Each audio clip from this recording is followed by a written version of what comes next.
नमस्कार दोस्तों, पहाड़ी खबरनामा न्यूज पर एक बार फिर आप लोगों का स्वागत है। और दून समृद्धि लिमिटेड जो फाइनेंस कंपनी है, उसने जो 47 करोड़ रुपए का ठगी का घोटाला किया है, उसके बाद अब पुलिस ने दून समृद्धि के जो एमडी हैं उनको गिरफ्तार किया है और जेल जो है उन्हें भेजा गया है। और अभी भी तमाम जगहों पर लोग जो है अपने पैसे वापसी की मांग कर रहे हैं, क्योंकि 47 करोड़ रुपए की ठगी हुई है। इस समय हम घनसाली में हैं और घनसाली में दून समृद्धि निधि का जो ऑफिस है वहां पर आप देख सकते हैं कई लोग अपने पैसे की वापसी के लिए यहां पर पहुंचे हैं।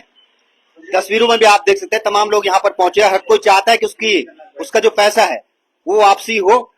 तो तमाम लोग जो यहां पर बैठे हैं उनसे भी जानने की कोशिश करेंगे। अब तक पुलिस ने इसमें जो कंपनी के संस्थापक हैं जगमोहन चौहान, उनको गिरफ्तार किया है। और लोग ये मांग अब कर रहे हैं कि कंपनी की जो एमडी है, जो कि जगमोहन चौहान की वाइफ हैं, उनको भी गिरफ्तार किया जाना चाहिए था। तो सबसे पहले जो यहाँ पर ब्रांच मैनेजर हैं दून समृद्धि के, नरेश गुसाई, उनसे ही बातचीत हम करेंगे। नरेश भाई, क्या कहना चाहेंगे इस पर? देखो रावत जी, ऐसा है कि सबसे पहले तो एमडी सर ने बोला कि मेरी वाइफ की तबीयत बहुत खराब है। ठीक है, आज 5-6 महीनों से वो यही बता रहे कि मेरी वाइफ की तबीयत खराब है। तो उनकी जगह अगर मैं बात करूं अपने स्टाफ की, तो हमारा स्टाफ है, एक बंदा हमारे बीच में से निकल चुका है। क्योंकि जब उस बंदे की तबीयत खराब हुई ना, ऐसे ही कस्टमरों ने उसको बहुत ज्यादा पैनिक किया, तो इस मामले को झेल नहीं पाया। तो एक हफ्ते के अंदर अंदर वो हॉस्पिटल के अंदर ही दम तोड़ गया। 4 दिन तक वो हेड ऑफिस में हमारे साथ रहा, और रात को भी रहा वहाँ हेड ऑफिस में। बस एक ही रट लगा के बैठा था कि मेरा कस्टमर को पैसा दे दो मुझे, उसके बाद मुझे कंपनी से कोई लेना देना नहीं। पर आज भगवान ने उनको अपने द्वार तक बुला दिया। सबसे बड़ा दुख इस बात का भी है। और दूसरी बात, वो झूठ में झूठ बोले जा रहे हैं कि मेरी वाइफ की तबीयत, अगर उनकी वाइफ की तबीयत खराब होती है ना, तो कहीं ना कहीं ग्रुप में या हॉस्पिटल से वीडियो कॉल कर दे कि देखो मेरी वाइफ यहाँ बेड पे लेटी हुई है। तो ये तो सरासर झूठ है एमडी की तरफ से कि मेरी वाइफ की तबीयत खराब है। फिर उसके 6 महीने कंपनी का एमडी कौन है? उनकी वाइफ है या फिर जो जगमोहन चौहान? जगमोहन चौहान जी इस फार्मा को चला रहे थे, तो वो अपनी वाइफ के नाम से चला रहे हो। नीलम चौहान इस कंपनी की मेन लीडर है। ठीक है, लेकिन आज तक हमने कभी नीलम चौहान जी को कभी न तो हमने कहीं मीटिंगों में देखा। हाँ, जब कंपनी कभी कोई गिफ्ट देती थी तब हम जरूर बड़े बड़े स्टेजों में, मंचों पर उनको शो करते हुए देखते थे। उस समय वो गिफ्ट बांटने के लिए सामने आती थी। जहां तक कि चेक पे भी ना एमडी सर के सिग्नेचर होते हैं नीलम के नाम से। जो हमारी नीलम मैम है उनके नाम से एमडी सर खुद साइन करते थे। ठीक है, और मैनेजमेंट में उन्होंने अपने दोनों बच्चों को रखा हुआ था।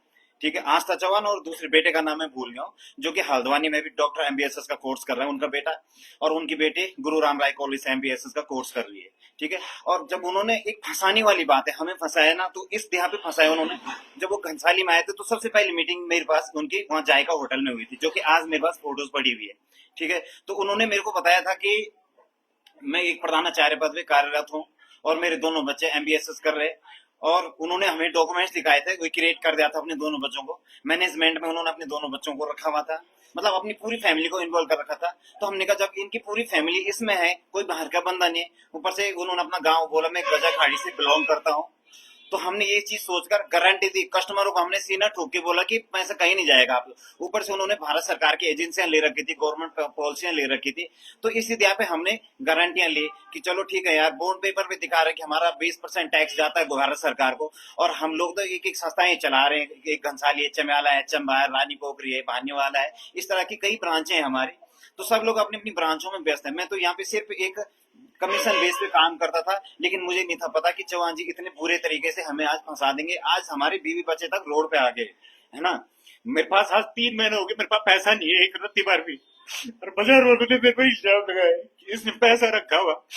मेरा जो कमीशन आता था ना, मैंने वो भी म्यूचुअलिटी में दिया है। ठीक है, यहाँ पे लोग कई तरह के, उनका आरोप लगाना गलत नहीं है, जायज है, क्योंकि उन्होंने कलेक्शन दिया है। मुझे इस बात से रोना आ रहा है मुझे, क्योंकि मेरे पास पैसा नहीं है। आज मैंने यहाँ पे वो संदीप को बुलाया कि मेरे को लेने आ जाए, मेरे स्कूटी में भी तेल तक के लिए पैसा नहीं है, और यहाँ का बाजार में मजबूर कर रहा है कि तुम देहरादून जाओ। क्या बोलूं उनको, ये बोलो मेरे पास पैसा नहीं है। आप देख सकते हैं ब्रांच मैनेजर हैं और किस तरह की स्थिति उनकी हो गई है, क्योंकि ठगी का शिकार आम लोग ही नहीं बने बल्कि उनके परिवार पर भी पूरा पहाड़ कहीं ना कहीं टूटा है। लोग जो है उनके घरों पर आ रहे हैं, उनको कहीं न कहीं जो है एक दबाव वो महसूस कर रहे हैं।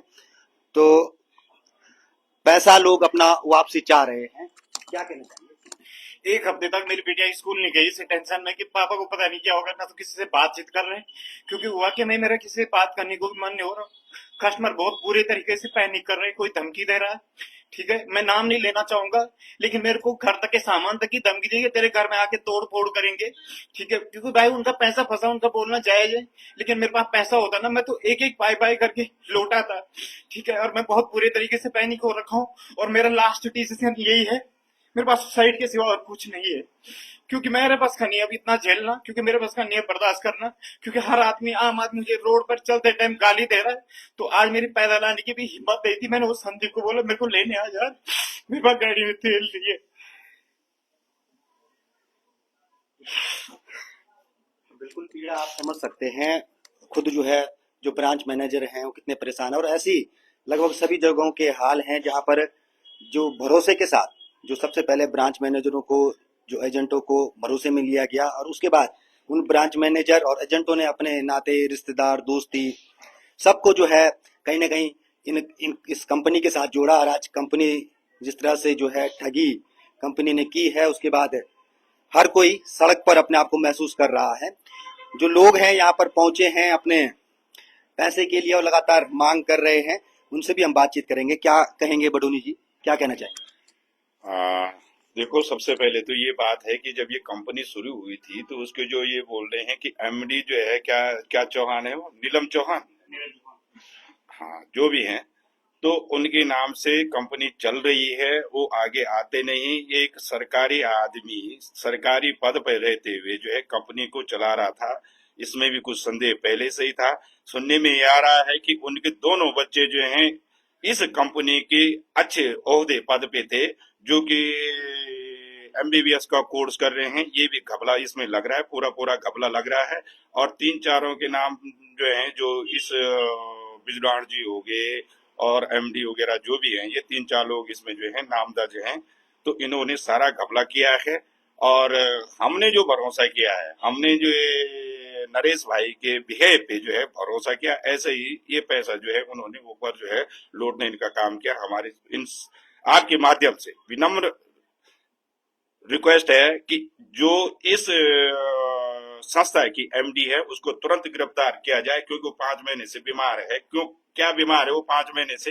कैंसर वाला भी जो है 5 महीने हॉस्पिटल में नहीं रहता है, तो उसको जो है तुरंत गिरफ्तार किया जाए। ये पता भी आपको लगा अगर वो बीमार हैं तो किस अस्पताल में भर्ती हैं, क्या कुछ पता लग पाया? ना ना, हमको कोई जानकारी नहीं है। खाली जो है हमें मौखिक रूप से सुन रहे हैं कि उनके मिसेज जो है तबियत खराब है, और अपने मिसेज के इलाज के लिए वो दिल्ली या कहीं किसी भी स्थान पे गए हैं। तो वो उनको जो है जरूर कहीं जो है छिपाया गया है। और इसमें भी जो है जो कार्रवाई चल रही है, तो शायद इसमें भी लिपापोती हो रही है, क्योंकि उनको तुरंत जो है गिरफ्तारी उनकी होनी चाहिए। बिल्कुल। और लोग भी हैं यहाँ पर जो आए हैं, और हर कोई जी जो हमारे एमडी सर है ना, उन्होंने अपनी बेटी के जगह पर हमें ज्वाइन कराया था। तो मेरी सबसे पहली रिक्वेस्ट यही है कि जो आस्था है ना, उनकी बेटी, तो डॉक्टर आस्था, बिल्कुल मैं ये चाहूंगा कि वो डॉक्टर न बन पाए, क्योंकि आज उसकी वजह से मेरे परिवार ना खतरे में है। मैं जानता हूँ, मैं अपने बच्चों को स्कूल भी भेज रहा हूँ, तो कब न जाने रास्ते में कौन टोक दे उन्हें कि तेरे बाप ने हमारा पैसा डुबा दिया है। तो मैं यही चाहूंगा कि डॉक्टर आस्था को जितना जल्दी हो सकता है ना, उसको गिरफ्तार किया जाए, क्योंकि उसी के दया पर, और उसने इतनी होशियारी और इतनी चालाकी दिखाई। बाद में हमें कुछ महीनों में पता ही चला, बाद में पता चला कि उसने मैनेजमेंट की जगह उसको हटा दिया और किसी और को रखा हुआ वहां पर। कई लोग ये सवाल भी करेंगे कि जो है जब जो है पैसे लोगों से आप जमा कर रहे थे तो आपने चेक क्यों नहीं किया कि कंपनी जो है किस तरह से है। लेकिन एक फोटोज मैं आपकी तरफ से देख रहा था कि पुलिस वेरिफिकेशन जब संस्था का हुआ तो उसमें तमाम कागजात जो है चेक किए गए। क्या हुआ था उस पुलिस वेरिफिकेशन में? जब हुआ था क्यों नहीं पकड़ पाई पुलिस आखिर इस चीज को कि ये कंपनी जो है फर्जी कंपनी चल रही है? उस टाइम जब हमारे यही लोकल थाने के स्टाफ आए थे, मेरे ऑफिस में सारे कागजात रखे हुए थे। उन्होंने मेरे को सारी चीजें पूछी कि तुम्हारा मंथली बिजनेस कितना है, क्या है। तो मेरे को ऊपर थाने में अजय साहब ने इतनी बुरी तरह से डाका, तो आज आ रहा है इस थाने में, तो उन्हें कभी अपनी कंपनी के एविडेंस है, जो कि आज मेरे पास फोटो भी है, मैं आपको दिखाना चाहूंगा।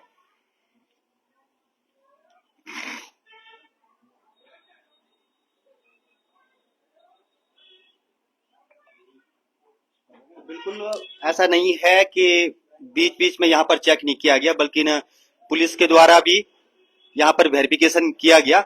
और ये तस्वीर है वेरिफिकेशन की, जब पुलिस जो है यहाँ पर इस शाखा में आई और उन्होंने वेरिफिकेशन किए तमाम कागजात, लेकिन पुलिस कुछ पकड़ नहीं पाई। हालांकि आज पुलिस जरूर इनसे ये सवाल कर रही है।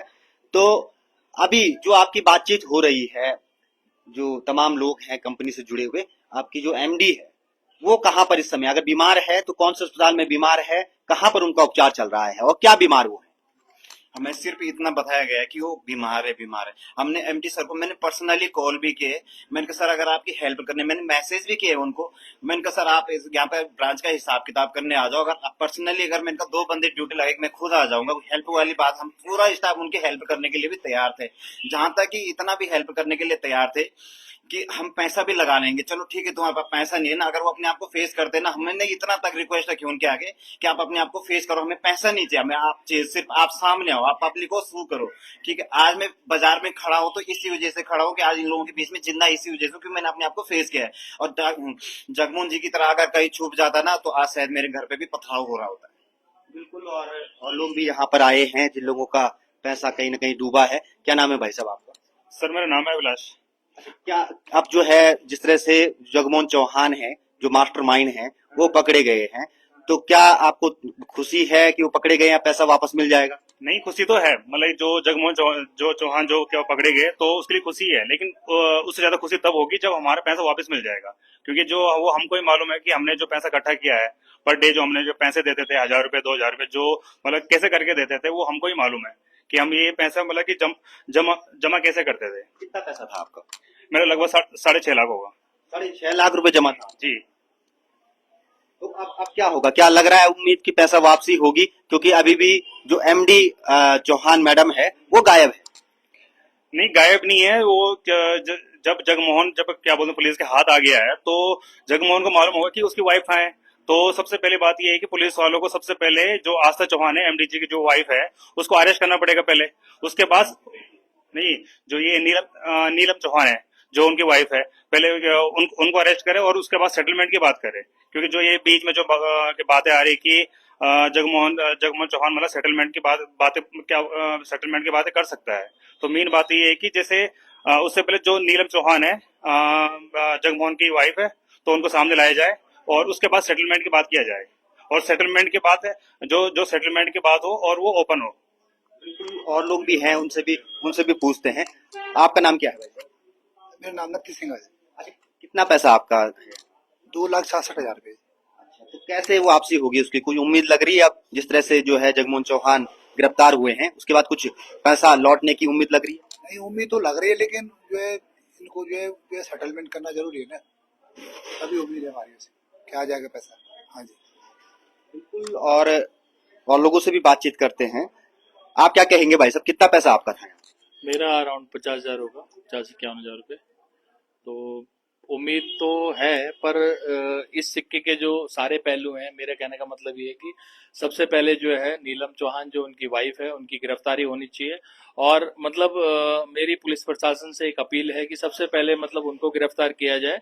उसके बाद में जो उनकी बेटी है, उनका बेटा है, वो कहाँ से कुछ एमबीबीएस वगैरह का कोर्स कर रहे हैं जैसे कि बताया यहाँ पे अभी, तो उनको वहां से जो है प्रॉपर पकड़ा जाए, उनको अरेस्ट किया जाए। या फिर कोई ऐसा पुख्ता प्रमाण हमारे पास में हो कि जैसा कहा जा रहा है उनके माध्यम से कि उनकी वाइफ जो है काफी समय से बीमार हैं, तो वो उनके साथ में थे, अब वो पकड़े गए तो अब उनकी देखभाली कौन कर रहा है। पर ऐसा कुछ भी नहीं है। या तो फिर कोई पर्टिकुलर एड्रेस दिया जाए कि हाँ दिल्ली में है या बॉम्बे में कहीं भी है, सबसे पहले उनकी गिरफ्तारी होनी चाहिए। जब उनकी गिरफ्तारी, क्योंकि सारा जो कंपनी का जो मूल जो हिसाब किताब जो भी देखना होता था, जो चेक्स वगैरह होते थे, जैसे गुसाई जी ने बताया कि साइन वगैरह उनके होते थे, तो एमडी तो वही है। तो मेरी अपील होगी पुलिस प्रशासन से कि सबसे पहले उनको गिरफ्तार किया जाए। हमारी सिर्फ और सिर्फ एक ही मांग है, जब वो गिरफ्तार हो जाएंगे उसके बाद में फिर आगे की कार्रवाई हो सकती है। बिल्कुल। और भी यहाँ पर यूकेडी की नेता भी यहाँ पर आई है। आप क्या कहेंगे? क्या कहूँ मैं, हम लोगों का दुर्भाग्य है। सबसे पहली बात है कि मुझे ये नहीं समझ आता है कि इस तरह की कंपनियां जो है पहाड़ों में कैसे अपनी जड़ें जो है मजबूत करती हैं। और हमारे लोग इतने भोले भाले होते हैं। कुछ दिन पहले ही जो है आपने एलयूसीसी का मामला देखा होगा, वो लोगों का करोड़ों रुपए जो है वहाँ बिल्कुल खत्म हो चुका है। और उसके बाद जो है सडनली ये दूसरी कंपनी। और सबसे ज्यादा संदिग्ध अगर मुझे लगती है तो पुलिस प्रशासन का लगता है। मैं इनके साथ जो है पुलिस थाने में भी गई थी। वहां पे जो है कंपनी के सारे डॉक्यूमेंट्स किनारा करके जो है कि ये जो है वेरीफाई कर दिया गया, इसमें कुछ नहीं है, ये जो है रजिस्ट्रेशन नहीं है। उसके बाद सिर्फ और सिर्फ एक रिपोर्ट मांगी गई कि जो थाने को पर 3 महीने में थाने को जो पैसा जाता है उसकी रिपोर्ट दिखाओ। तो मुझे जो है थोड़ा अजीब लगा कि कंपनी के डॉक्यूमेंट्स ना देके जो है थाने को जो पैसा जाता है, अगर थाने को कंपनी को जो पैसा गया हुआ कंपनी को पैसा नहीं है, उनका कहना था अगर आप चाहे तो किस चीज का पैसा जाएगा 3 महीने? था कि तिमाही जो है हमेशा जो है मुझे नहीं पता कि कहाँ पे सीनियर ऑफिस में शायद, पर उनको पुलिस डिपार्टमेंट को जाता है पर 3 महीने में, और वो रिपोर्ट आप दिखाइए। तो मतलब आपको ये देखना जरूरी है कि थाने को कितना पैसा ये जरूरी नहीं, ये रिपोर्ट थाने को भी जाती थी क्या कि जो पैसा आपकी तरफ से जाता था हेड ब्रांच को, उसकी रिपोर्ट थाने को भी जाती थी? 3-3 महीने में कमीशन जाता था थाने को। तो उन्होंने मुझे यही बताया था कि जो तिमाही रिपोर्ट जाती है हमारे, जो कमीशन आते थे हमारे दून समृद्धि से, मुझे लास्ट वो रिपोर्ट चाहिए कि लास्ट का पैसा डाला था। लेकिन इसलिए नहीं दे पाया क्योंकि हमारा हेड ऑफिस जो है आज बंद हो रखा है, क्योंकि वहां पे पब्लिक का बहुत ज्यादा आक्रोश है, काफी लोग आक्रोशित हो रखे हैं। इस वजह से आज हेड ऑफिस भी खुला नहीं है, वो ऑफिस बंद किया हुआ है। तो रिपोर्ट कहाँ से मिल पाती, क्योंकि सभी स्टाफ ने यही बोला कि हेड ऑफिस से रिपोर्ट तो मिल तो जाएगी, लेकिन हेड ऑफिस डर के मारे स्टाफ खोल नहीं रहा है। बिल्कुल। तो तस्वीरें घनसाली की ये हैं और काफी लोग यहाँ पर ब्रांच में आए थे और लोगों का ये कहना है कि जिस तरह से जगमोहन चौहान को गिरफ्तार पुलिस ने किया है, उसी तरह से अब उनकी जो वाइफ है नीलम चौहान, उनको भी गिरफ्तार किया जाना चाहिए, क्योंकि एमडी जो है कंपनी की वही है। और वो अगर वो गिरफ्तार होती तो उसके बाद लोगों की आस जगेगी कि उनका जो पैसा फंसा है, उत्तराखंड के लोगों का जो 47 करोड़ रुपए जो इस कंपनी ने हड़पा है, वो जो है वापस मिल सके। धन्यवाद।